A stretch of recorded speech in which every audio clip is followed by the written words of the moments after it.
Hurricane Melissa has been a very big one. It has affected every sphere of life, especially in Western Jamaica. And the education system has been a particular concern to UNESCO. Of course, primary, secondary schools, but we are also concerned about tertiary schools and institutions, vocational schools, which also have been impacted.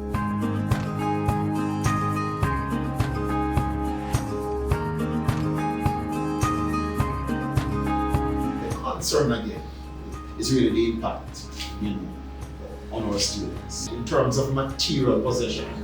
For some, completely gone, and that certainly will impact. Does that affect directly their capacity to even return? Exactly. We believe so. We are also aware that we will have students who will not be in a mental state to write those exams. Right. So that is understandable.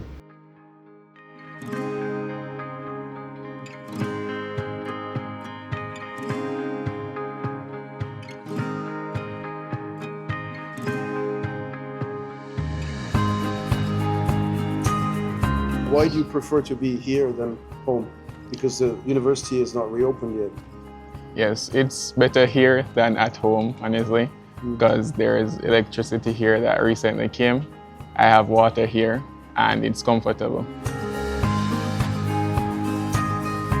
We have to build back smarter everywhere across Western Jamaica. If it's one thing Melissa has done, is it has shown us that we need to do some things a little bit better, in terms of where we build, how we build, and the basic design, principles that we adhere to. So we want to, in looking forward for the Western Jamaica campus, ensure that we learn from the impacts of this massive hurricane.